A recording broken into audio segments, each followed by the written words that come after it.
সবকিছু আমাদের কাছে আসে, প্রাণপণ চেষ্টা করে। ভাই আমাদের তো পালাবার পথ নাই, আমরা যেদিকে যাই ঝুলাবে, এটা হচ্ছে রিয়েলিটি ভাই।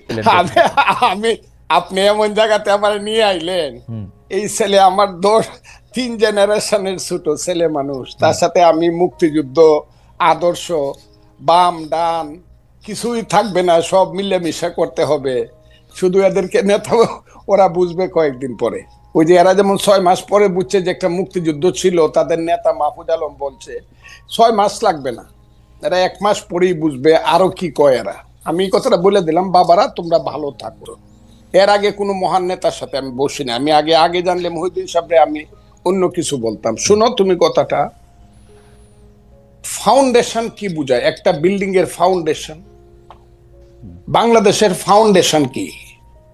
বাংলাদেশ নামটা কিভাবে হলো, কিসের মধ্য দিয়ে বাংলাদেশ? এটা তো নামটা ছিল পূর্ব পাকিস্তান, এটা বাংলাদেশ হলো কেমনে? তুমি 47-কে বলতেছো আজাদির যুদ্ধ, আজাদির যুদ্ধ তো 52 সনে শেষ হয়ে গেছে। 52 সনে আইসেই তো স্লোগান হয়ে গেল আমার মায়ের ভাষা কেড়ে নেওয়া যাবে না, যখন পাকিস্তানিরা পাঞ্জাবিরা আমাদের ভাষা কেড়ে নিতে চাইলো। মাত্র 5 বছরের মাথায় তো সব শেষ হয়ে গেল। এরপরে 52 থেকে যে তোমার সাথে কি বলবো, 69, 71, তোমার বাবার জন্ম কত সনে আমি জানি না, আরো পরে হবে, আমার চেয়ে ছোট হবে তোমার বাবা। তুমি একটা কথা মনে রাখবার চেষ্টা করো, ইতিহাস বাদ দিয়া বাংলাদেশের এই যে 62, 64, 66, 69, 71 বাদ দেয়া, শুধু তোমরা এসে একটা আন্দোলনে জয়লাভ করে ফেলছো এবং আন্দোলনের মাথায় তোমরা দাঁড়াইছো। এই ফসলটা কিন্তু বপন করছে জমির মধ্যে বিএনপি সহ বিরোধী দল, বীজ ফালাইছে বিরোধী দল, চারা লাগাইছে বিরোধী দল, হালিবাজ দিছে বিরোধী দল, ধান হলুদ করছে পানি দিছে বিরোধী দল। তোমরা এসে 1 মাসে কাইটা দিছো, 1 মাসে কাইটা দিয়ে তোমরা মনে ফজলু ভাই একটা ছোট প্রশ্ন করতে চাই। আপনি যাদেরকে বলতেছেন ওরা আইসা কাইটা দিছে, ওরা না আসলে আপনারা কি কাটতে পারতেন?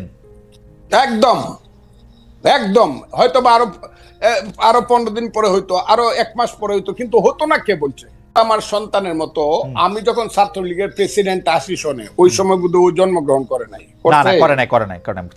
আমি 80 সনে ছাত্রলীগের প্রেসিডেন্ট, 83 পর্যন্ত এরশাদ বিরুদ্ধে আন্দোলনের আমি প্রধান নেতা। যেদিন জয়নাল, জাফর, মুজাম্মেল, কাঞ্চন, দীপালি শাহ, আমি প্রধান নেতা, আমি একা বক্তৃতা করছি। এগুলো তো এদেরকে বলে লাভ নাই তো এইসব কথা। তুফাইল আহমদরা কারা, শাহ মুয়াজ্জেমরা কারা, নূরে আলম সিদ্দিকা মুক্তিযুদ্ধ কারা করছে? এরা কি আন্দোলন সংগ্রাম করে? এরা কি আন্দোলন করেই কইছে আমাকে মন্ত্রিসভায় নেও আর আমার কথায় রাষ্ট্র চলবো? এরা তো গিয়ে এখন গ্রামে গ্রামে বৈশা থাকে, ওই যে সমন্বয়কের নামে জেলায় জেলায় কি করতেছে তারা। এখন দল করবে, আমি তাদেরকে অভিনন্দন জানাই রাখলাম। বাবারা একটা দল করো, তোমাদের দল অনেক বড় হোক, সব মানুষ তোমাদেরকে ভোট দেখ, তোমরা মানুষের কাছে যাও, গিয়া তোমরা দেশ চালাও। কিন্তু আমাদেরকে নিয়ে, আমাদের মুক্তিযুদ্ধ নিয়ে কটাক্ষ করিয়া যা ইচ্ছা তা বলবা যে আমরা মাপ চাইতে হবে। এখন মুসলমানরা আল্লাহর কাছে মাপ চাইতে হবে, মুক্তিযুদ্ধের যে কথাটাও আমাদেরকে সহ্য করতে হবে। এবং এই কথার পিছনে জামাত ইসলাম নাই, এটা আমাকে ধরতে হবে। এটা কে বলছে? জামাত ইসলাম সব কিছুর পিছনে আছে, যেখানে তোমরা বলো শিবির আছে সমস্ত কিছুর পিছনে। তবে একটা কথা তোমাদেরকে বলি, এই দিন কিন্তু দিন না, this is not the last. এই মুভমেন্টে লাস্ট মুভমেন্ট না, কিন্তু এই গেমটা কিন্তু ফাইনাল গেম। তোমরা যেটা বলতেছো may not be final game in the history, এটা সেমিফাইনাল, ফার্স্ট রাউন্ডও হইতে পারে না। কিন্তু ফজলু ভাই আপনি কি ওদেরকে বেনিফিট অফ ডাউট দিবেন? ওরা তো প্রত্যাহার করলো, এবং কেউ তো আজকেও হান্নান মাসুদ ওই লেখার কথা আপনি বলতেছে, আজকেও হান্নান মাসুদ বলতেছে যে ও শাস্তি দাবি করে, যে লেখক এই লেখা লিখছে ও দাবি করে যে এডিটর এটা দেখা দেখে নাই সেটার। এটা তো ওর অবস্থান, অনেকের অবস্থা। কার কাছে দাবি করে? জামাতের কাছে। শাস্তি কি জামাতের মতো একটা মেথডিক্যাল দল, একটা ক্যাডার ভিত্তিক দল তো 1 সেকেন্ড লাগে শাস্তি নিতে। জামাতের নিচে কতদিন হয়েছে? আপনি তো নিচে নেই তো, বরং জামাত শিবিরের সেক্রেটারি যে, আমি আপনাকে কি বলবো, সভাপতি যে যেভাবে আমি হেলালের সাথে তর্ক করছে, আজিজুল বাড়ি হেলালের সাথে, মুক্তিযুদ্ধ যে সঠিক ছিল না, এটা কি ছিল, এইসব কুকথা আকথা বা ওই যে কুযুক্তি, আমি তো এই ছেলেদের সাথে আলাপ করতে না না, রাজি না আপনি তো। ছেলেদের সাথে আলাপ করেন না, আপনার কথা বাংলাদেশের সবাই শুনতেছে, এই মুহূর্তে 13,000 জনের বেশি এতে লাইভ দেখতেছে। আপনি আমাকে একটা কথা বলেন, আপনি বাংলাদেশের একজন, মানে আমি কি বলবো, সবচেয়ে সাহসী মুক্তিযোদ্ধাদের একজন কমান্ডার। আমাদের যে 54 বছর পরে আইসা মুক্তিযুদ্ধের গুরুত্ব ওদেরকে বুঝাইতে হইতেছে, আপনি যাদেরকে 2 প্রজন্মের পরে, 3 প্রজন্মের পরে, আমারও 2 প্রজন্মের পরের যাদেরকে এটা বুঝাইতে হইতেছে, এর জন্য কি আমরা দায়ী না? আমরা মুক্তিযুদ্ধটাকে কোন জায়গায় নিয়ে গেছিলাম? আমরা সব জায়গায় 100% দায়ী। 54 বছরের মুক্তিযুদ্ধকে সবাই আপনি আমার ওই বক্তব্য শুনবেন। জি। আমি আমার সন্তানকে বলবো, ওই যে আমি বলছি যে প্রথম দিন থেকেই মুক্তিযুদ্ধের ট্রেনটা ভুল লাইনে উঠছিল। শুনছেন আপনি আমার এই বক্তব্যটা? এটা আমি কারে বলছি কিন্তু ফজলু ভাই, আমার একটা আফসোস কি জানেন, যেই কথা আপনি ধরেন 1972, 73, 74 সালে আপনি বলতেছেন, 30 বছর 35 বছরের একটা দুর্দণ্ড প্রতাপশালী যুবক, সেই কথাই যখন আবার ওরা বলে, ওর কাছাকাছি কথা বললে আপনি এটা সহ্য করতে পারতেছেন না, এটার কারণটা কি আসলে? না, ওরা তো মুক্তিযুদ্ধটাকে মাকে অস্বীকার করে। মাকে যে অস্বীকার করে সে সন্তান না। আমি তো মাকে অস্বীকার করি না। আমি বলি আমার মাকে ভুল পথে নেওয়া হয়েছে, আমি বলি সেইটা। আমি তো মাকে অস্বীকার করি না, তো মা অস্বীকার করে। তাই নাকি? আমি মুক্তিযুদ্ধ তো অস্বীকার করি না, আমি বলি মুক্তিযুদ্ধের ট্রেনটাকে ভুল পথে চালানো। আমি বলি তো সেইটা। শুধু ট্রেন ভুল পথে চালানো, মুক্তিযুদ্ধের নাম কইরা মানে শোষণ, জনতোষণ, দুর্নীতি। মুক্তিযুদ্ধের নাম করে লাভ হয়েছে। ওই যে ছেলে এখন কথা বলতেছে, হ্যাঁ, ইউনিভার্সিটিতে পড়ে বা অনেক সুন্দর সুন্দর কথা বলে, এরা কথা বলে মুক্তিযুদ্ধ না হইলে ভুল ত্রুটি যত কিছু 54 বছর বলেন, বাঙালির সন্তান কিন্তু জেনারেল ওয়াকারুজ্জামান হইতো না, বাঙালির সন্তান কিন্তু সিনিয়র সচিব হইতো না, বাঙালির এই দেশে আদমজি, ইস্পাহানি, দাউদ, বাউনির সাইকেলের গাড়ি দেখতাম, তার নাতিদের গাড়ি। আমাদের সেই ছেলে যে এখন ওদের যে নেতা হাসনাত আব্দুল্লাহ, আমি তাকে ধন্যবাদ দিব। সে বলছে আমি 4 কোটি টাকা দামের গাড়ি দৌড়াই। 4 কোটি টাকার গাড়ি বাঙালি ছেলেদের থাকতো না। আদমজির নাতি রোলস রয়েস গাড়ি আমাদের দেখতে হতো। মুক্তিযুদ্ধ হয়েছে বলেই বাঙালি বলতে পারে 36,000 কোটি টাকা চুরি করার মতো সুবিধা হয়েছে। না হইলে দাঁড়ায় দাঁড়ায় দেখতে হইতো পাঞ্জাবিরা কি করে দেশ লুট করে, আর আমাদের মেয়েদেরকে নিয়ে গিয়ে সুন্দর সুন্দর বাগনা বানায়। মুক্তিযুদ্ধ সবটা খারাপ এই কথাটা আমি বলবো না। আমার মনে হয় যে ভুল হয়েছে, কিন্তু মুক্তিযুদ্ধ সবটা খারাপ। মুক্তিযুদ্ধ হওয়ার ফলেই বাংলাদেশ নামে একটা দেশ হয়েছে, বাঙালি জাতির একটা রাষ্ট্র হয়েছে। বাস দ্যাটস অল।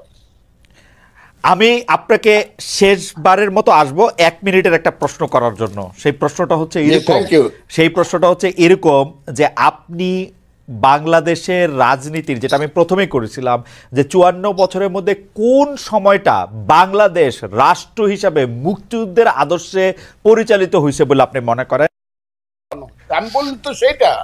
শুধু ট্রেন ভুল পথে চালানো, মুক্তিযুদ্ধের নাম কইরা মানে শোষণ, জনতোষণ, মুক্তিযুদ্ধের নাম করে লাভ হয়েছে। ওই যে ছেলে এখন কথা বলতেছে, হ্যাঁ, ইউনিভার্সিটিতে পড়ে বা অনেক সুন্দর সুন্দর কথা বলে, এরা কথা বলে মুক্তিযুদ্ধ না হইলে ভুল ত্রুটি যত কিছু 54 বছর বলেন, বাঙালির সন্তান কিন্তু জেনারেল ওয়াকারুজ্জামান হইতো না, বাঙালির সন্তান কিন্তু সিনিয়র সচিব হইতো না, বাঙালির এই দেশে আদমজি, ইস্পাহানি, দাউদ, বাউনির সাইকেলের গাড়ি দেখতাম, তার নাতিদের গাড়ি।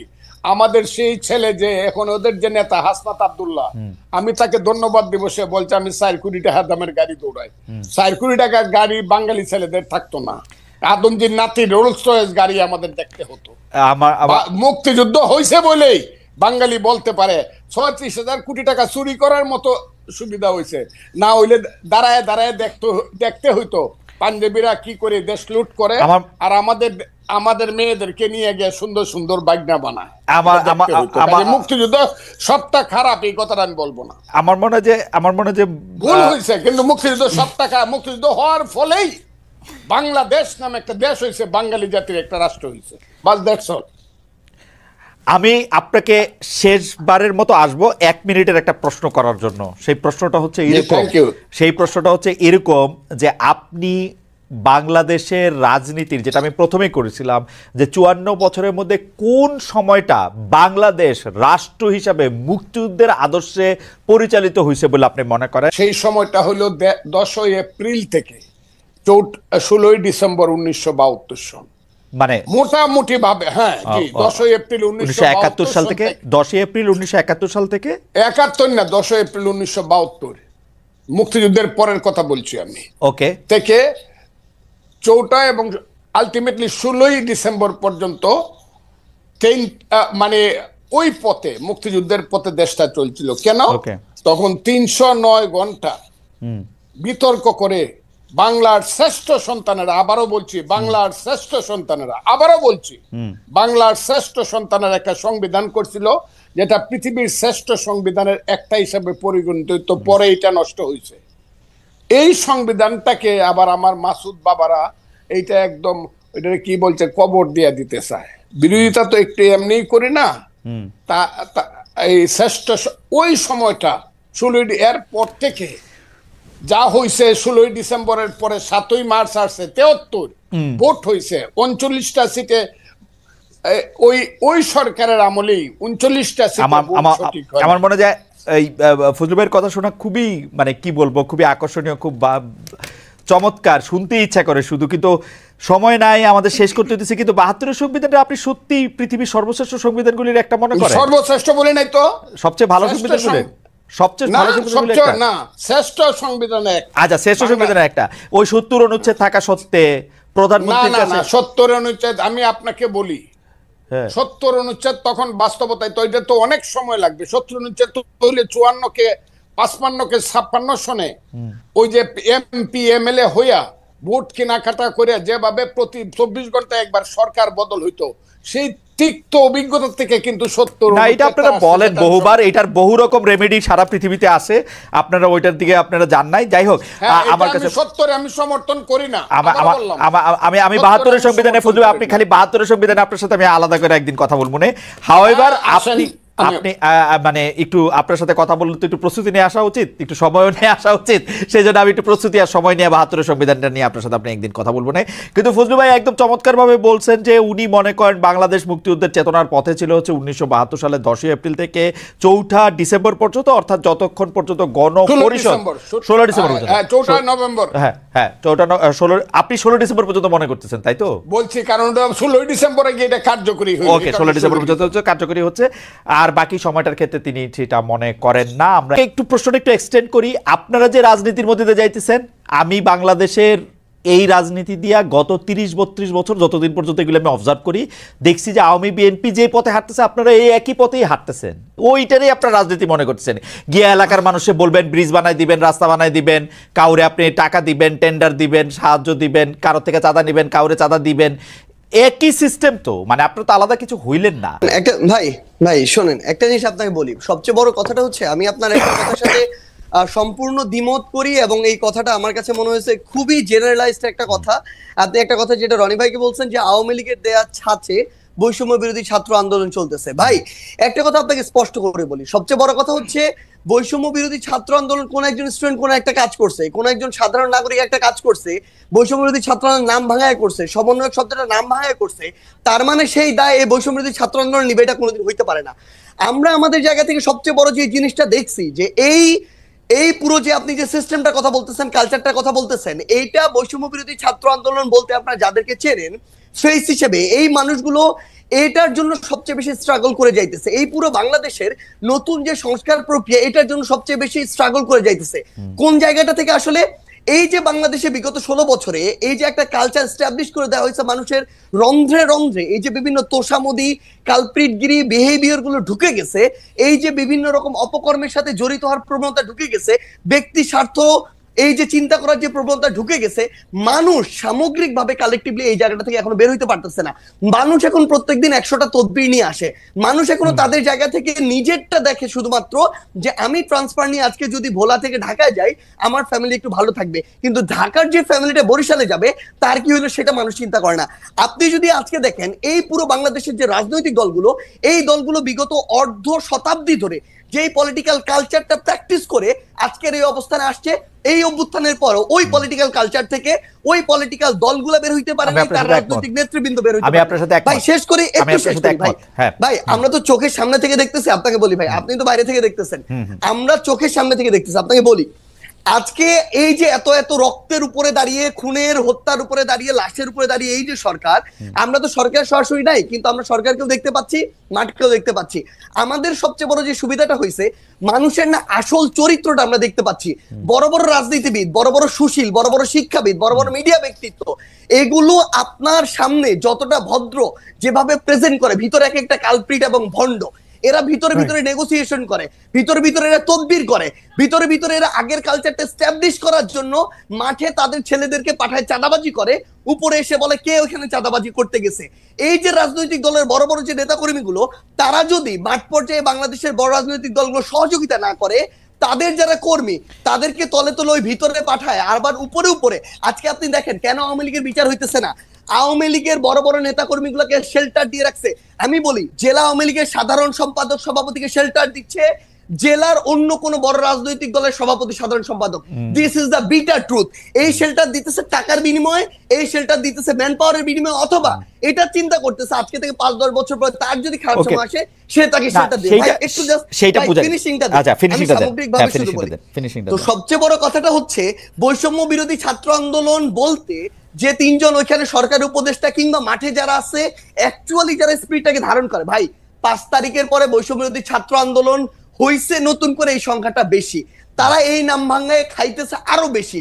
এবং এই মানুষগুলো থেকে শুরু করে অন্যান্য যারা আছে, তারা যদি তাদের জায়গা থেকে যেটুকু সহযোগিতা করা দরকার, এরা শেখ হাসিনার বিরুদ্ধে যেভাবে সহযোগিতা করছে, ওই সহযোগিতা যদি থাকতো বাংলাদেশ 6 মাসে প্রত্যাশার চেয়ে বেশি পরিবর্তন হইতো। কিন্তু সবচেয়ে বড় সমস্যা হচ্ছে আমরা তো সামনে থেকে ওইখানে থেকে ফেসটা পরিচিত হয়ে যাওয়ার কারণে সবকিছু আমাদের কাছে আসে, প্রাণপণ চেষ্টা করে। ভাই আমাদের তো পালাবার পথ নাই, আমরা যেদিকে যাই ঝুলাবে, এটা হচ্ছে রিয়েলিটি। ভাই সামগ্রিক যে স্টেক হোল্ডার গুলো, এগুলো তো বিগত কালচার গুলোর সাথে অতপ্রতভাবে জড়িত এবং সহযোগী। এরা যদি এই কালচার থেকে বের না হয়, বৈষম্য বিরোধী ছাত্র আন্দোলন বলতে যাদেরকে চেনেন বা যারা আছে, তারা তাদের জায়গা থেকে যতটুকুই কাজ করুক না কেন, ওই কাজগুলো আওয়ামী লীগের মতো করে হয়ে যাচ্ছে। আপনারা তদবির করতেছেন তো, বিভিন্ন জায়গায় আপনারা তদবির করতেছেন তো, করতেছেন না? আসতেছে আপনাদের কাছে ভাই, শুনেন ভাই, আসতেছে 100টা, হ্যাঁ করতেছি না ভাই। আপনি একটা রেফারেন্স বের করে দেখাবেন যে এই তদবিরটা করছি। এবং যদি কোনো একটা ক্ষেত্রে, ভাই বলি, ধরেন কোন একটা জেলার ডিসি ওই জায়গায় গিয়ে এখনো রাজনৈতিক দলের তোষামোদি করতেছে, জনগণের চিন্তা না করে নির্দিষ্ট কিছু মানুষের এজেন্ডা বাস্তবায়ন করতেছে, ওই এলাকার মানুষ, জনগণ, ছাত্র প্রতিনিধি সবাই একসাথে এসে যখন বলে, তখন এই দাবিটা তুলছি। কিন্তু আপনি এটা যখন জনগণের ক্ষেত্রে হবে, দেশের স্বার্থ হবে, তখন আমরা আমাদের জায়গা থেকে দাবি তুলবো। আপনি এটা একটা एग्जांपल দেখাবেন। আমি দেখাবো সার্জিস, আমি একটা एग्जांपल দেখাবো, একটা एग्जांपल দেখাই, অবশ্যই আমার একটা एग्जांपल দেখাই, একটা एग्जांपल হ্যাঁ আপনারই দেখাই। আমার এটা বলতে মানে এটা খুব ইচ্ছা ছিল না, কিন্তু যাই হোক একজন জুডিশিয়ারির একজন খুব উঁচু পদের কর্মকর্তা আমাকে জানিয়েছেন, আমি বলি। সেটা হচ্ছে আপনার বাবার তদবিরের কারণে নিয়োগ বন্ধ করে দেওয়ায় পঞ্চগড়ের জেলা জজ আর চিফ জুডিশিয়াল ম্যাজিস্ট্রেটকে মিনিস্ট্রিতে অ্যাটাচড করা হয়েছে। ভাই শোনেন একটা কথা বলি, মানে এই যে মানে এটার চেয়ে বড় প্রোপাগান্ডা। এবং মানে আপনি শোনেন, জাস্ট একটা एग्जांपल, পুরো পঞ্চগড় জেলার যত মানুষ আছে তাদেরকে জিজ্ঞাসা করবেন, পুরো পঞ্চগড় জেলার বৈষম্য বিরোধী ছাত্র আন্দোলন আছে তাদেরকে জিজ্ঞাসা করবেন, পুরো পঞ্চগড় জেলার বৈষম্য বিরোধী ছাত্র আন্দোলন পুরো জেলা কোর্ট থেকে শুরু করে এভরিথিং ব্লক করে রাখছিল শুধু একটা কারণে, এই জেলা জজ এবং চিফ জুডিশিয়াল ম্যাজিস্ট্রেট তারা তাদের জায়গা থেকে একটা নিয়োগ প্রক্রিয়ার পরীক্ষার আগে তারা বিভিন্ন জায়গায় ম্যান সেট করে রাখছিল। এবং ওইখানে যারা পরীক্ষার্থী ছিল তাদের প্রতিবাদের মুখে পড়ে তারা পরীক্ষাটা পর্যন্ত বন্ধ করে দিতে বাধ্য হয়। এবং সবচেয়ে মজার বিষয় হচ্ছে, একটু অ্যাড করি ভাই, সবচেয়ে মজার বিষয় হচ্ছে ওইখানে অ্যাপ্লাই করেছিল মনে করেন 2000 স্টুডেন্ট, তারা তাদের মতো করে বিভিন্ন এক্সকিউজ দিয়ে প্রায় অর্ধেক স্টুডেন্টকে পরীক্ষা দিতেই দেয় না, বাকিদেরকে দিয়েছিল। এবং এরপর এটা পর্যন্ত রেফারেন্স ওই স্টুডেন্টদের পরীক্ষার্থীদের কাছে চলে গিয়েছিল, বিভিন্ন পলিটিক্যাল দল তাদের জায়গা থেকে লিস্ট পাঠিয়েছিল। এবং এই চিফ জুডিশিয়াল ম্যাজিস্ট্রেট এবং জেলা জজ যিনি রয়েছেন, তারা বিগত সময়ে আওয়ামী লীগের সময়ে তারা ওই সময় যে আইন এবং বিচার মন্ত্রণালয়ের যিনি মন্ত্রী ছিলেন তার লিস্ট দেখে দেখে পঞ্চগড়ে নিয়োগ দিয়েছে। এই অভিযোগগুলো এক করে পুরো পঞ্চগড় জেলার ওই পরীক্ষা যারা পরীক্ষার্থী তারা রাজপথে নেমেছিল, মানুষ নেমেছিল, বৈষম্যবিরোধী ছাত্র আন্দোলন নেমেছিল। কোন সিঙ্গেল একজন পার্সন যদি এটা বলতে পারে, ভাই আমিও বলতে পারি খালেদ মহিউদ্দিন ভাই বিগত সময়ে এরকম অনেক কঠিন কঠিন টকশো করেছেন, কিন্তু তারপরও আওয়ামী লীগের বিরুদ্ধে কঠোর হন নাই। সাপোজ এটা এরকম আসতেছে, এই জন্য ভাই 100 কোটি টাকা পেয়েছিলেন, এটা আমি বললাম, কিন্তু এটা কোনোদিন সত্য হইতে পারে না। আপনি সিঙ্গেল এরকম একটা দেখাবেন যে কেউ একজন বলবে যে আমাদের একটা রেফারেন্স ওই জায়গায় গিয়েছিল, যে কারণে আমরা এটা বাধা দিয়েছি। প্রথম কথা যে আপনারা এটা খুব ভালো করে জানেন, আপনারা কিন্তু রাজনৈতিক আন্দোলন করেন নাই রে ভাই, আপনারা কিন্তু রাজনৈতিক আন্দোলন করেন নাই, আপনারা চাকরি আন্দোলন করছেন। ভাই সবচেয়ে বড় শুনেন, আপনার কাছে অভিযোগটা আসছে, তারপর আপনি এটা সমাধান করলেন, ব্যাপারটা কি এরকম? না না না, আমার কাছে অভিযোগ কেন আসবে? আমার কাছে কোনো অভিযোগই আসে নাই। আমরা আমাদের জায়গা থেকে যে জিনিসটা দেখেছিলাম যে যখন পঞ্চগড় জেলার বৈষম্যবিরোধী ছাত্র আন্দোলন এই একটা মানে আগে থেকেই ঠিক করা নিয়োগ প্রক্রিয়ায় যাচ্ছিল, এবং তাদের আগের রেকর্ড গুলো এরকম যে বিভিন্ন রেফারেন্সে, বিভিন্ন সুপারিশে এবং অর্থ লেনদেনের মধ্য দিয়ে তারা নিয়োগ দিয়েছে। পুরো বৈষম্যবিরোধী ছাত্র আন্দোলন শুধু না, পুরো পঞ্চগড় জেলা জজ কোর্ট জানি, যত অ্যাডভোকেট আছে সবাই জানে যে তারা এগুলোর সাথে জড়িত। ভাই শেষ করি তো, তখন যখন তারা এই আন্দোলনে নামে, সেই জায়গার জেলা প্রশাসক থেকে শুরু করে জেলা পুলিশ সুপার এবং অন্যান্য যারা, ইভেন আইন এবং বিচার মন্ত্রণালয়ের যারা যিনি দায়িত্বে রয়েছেন সচিব হিসেবে বা অন্যান্য হিসেবে, তারা তাদের জায়গা থেকে এই বিষয়টি শুধু আমাকে বলেছিল যে এইটুকু যেন দেখা যায় যে স্টুডেন্টরা যেন ওখানে ভাঙচুর না করে বিচারিক প্রাঙ্গণে। সেই জায়গাটিতে আমরা আমাদের জায়গা থেকে বৈষম্যবিরোধী ছাত্র আন্দোলনকে বলেছিলাম তারা তাদের যৌক্তিক আন্দোলন চালিয়ে থাক, কিন্তু তারা যেন কোনো ভাঙচুর প্রক্রিয়া রাখে, এইটুকু। এটা হচ্ছে প্রশাসনিক বিষয় ভাই, কিন্তু না ভাই আমার মনে হয় যে একটা কথা অ্যাড করতে হবে ভাই, একটা কথা অ্যাড করতে হবে, সেটা হচ্ছে সবচেয়ে বড় বিষয় হইতেছে কি ভাই, কিছুদিন আগে আমি এরকম দেখছিলাম সোহরাওয়ার্দী মেডিকেলে একটা প্রেসক্রিপশনে লেখা সমন্বয়ক সার্জিস আলমের আত্মীয়, বাড়ি হচ্ছে নাটোর না পাবনা, এরকম কিছু একটা জায়গা। আমার 14 গোষ্ঠীতে ভাই এখানে কেউ নাই। এখন অল্প কিছু নাম যেহেতু সবাই জানে, এই নামগুলোকে বিভিন্নভাবে ব্যবহার করা হয়। যখন দেখতেছে তার প্রত্যাশিত কিছু একটা হচ্ছে না, তখন যাকে তার সন্দেহ হচ্ছে তার বিরুদ্ধে এরকম এলিগেশন দিয়ে দিচ্ছে। কিন্তু এটা যখন ভাই একটা জিনিস শুধু বলি, এটা যখন আপনি আপনার জায়গায় এরকম, আপনি ভাই আমাদের কাছে অনেক রেসপেক্টেড, একদম সোজা বাংলা কথা বলি ভাই, সো সেই জায়গায় যখন এরকম মানে এরকম একটা কথা চলে আসে, কেউ একজন বললো ওইটা এরকম একটা মেইন স্ট্রিম জায়গায় চলে আসে, এটা খুবই অপ্রত্যাশিত। আর আপনাকে যদি অফিসের কথা এবং এই কথাটা বলি ভাই, আমি আমার জেলায় এ পর্যন্ত 8000 কম্বল দিয়েছি ভাই। এই টাকাটা কোনো চাঁদার টাকা না। এই 8000 কম্বল আমি যদি ওই মানুষগুলোর সাথে যোগাযোগ করে না নিতাম, ওই মানুষগুলো অন্য কাউকে দিত। বাংলাদেশে এরকম অন্তত কয়েক হাজার মানুষ আছে যারা প্রত্যেক বছর 10-20 হাজার কম্বল বিভিন্ন জায়গায় দেয়। আমি এর মধ্যে মনে করেন 10 জন মানুষের খোঁজ পেয়েছি বা খুঁজে বের করেছি। আমি ওটাতে যাচ্ছি ভাই, আমি তাদেরকে বলেছি যে ভাই আমার পঞ্চগড়ে প্রচন্ড শীত, আপনি যদি আমাকেও 1000 দিতেন, আমি আমার মাধ্যমে বিতরণ করতাম, তাহলে ভালো হতো। তারা দিয়েছেন, এইটুকুই কম্বলের বিষয়। 2 নম্বরে আসেন ভাই রূপায়ণ টাওয়ারের বিষয়। ভাই একদম স্পষ্ট কথা বলি, বাংলাদেশের রাজনীতি করতে বিগত রাজনৈতিক দলগুলো যেই লেভেলের টাকা খরচ করার কালচার তৈরি করেছে, একদম মানে কালো টাকা দিয়ে, সেটা যদি কন্টিনিউ হয় আমাদের দ্বারা বাংলাদেশের রাজনীতি করা সম্ভব না, একদম ক্লিয়ারলি বলে দিলাম। আমরা আমাদের জায়গা থেকে ভাই একটা ফাউন্ডেশন করার প্রসেস অলমোস্ট শেষের দিকে। এই ফাউন্ডেশনে ওপেন ফান্ডিং হবে দেশের এবং দেশের বাইরের। আমরা আমাদের জায়গা থেকে আমাদের ম্যানিফেস্টো তুলে ধরবো পুরো পৃথিবীর মানুষের সামনে। আমরা যদি আমাদের রাইট ট্র্যাকে থাকি তারা ফান্ডিং করবে, যদি না থাকি তারা ফান্ডিং করবে না। এবং আপনি যে এই গাড়িটার কথা বলছেন ভাই, আমি আপনাকে বলি, আপনি যদি দেশে থাকতেন না, আপনি এতদিনে আমার অন্তত 5 দিন কল পাইতেন যে ভাই মহিউদ্দিন ভাই আপনার তো হচ্ছে 2টা গাড়ি আছে, আমাকে একটা গাড়ি একটু 3 দিনের জন্য দেন বা 1 দিনের জন্য দেন, ড্রাইভার এবং গাড়ি আপনার, তেলটা আমি দিব ভাই। আমি ভাই লিখে দিতে পারি, আপনি খালেদ মহিউদ্দিন ভাই আপনার 2টা গাড়ির মধ্যে একটা গাড়ি একদিনের জন্য আমাকে দিতেন। এরকম আমাদের বাংলাদেশে এই অভ্যুত্থান পরবর্তী সময় হাজার হাজার মানুষ আছে ভাই, যে 16 বছর পরে একটু হাফ ছেড়ে নিঃশ্বাস নিচ্ছে। এই মানুষগুলোর ওই সামর্থ্যটুকু আছে, এই মানুষগুলো এখন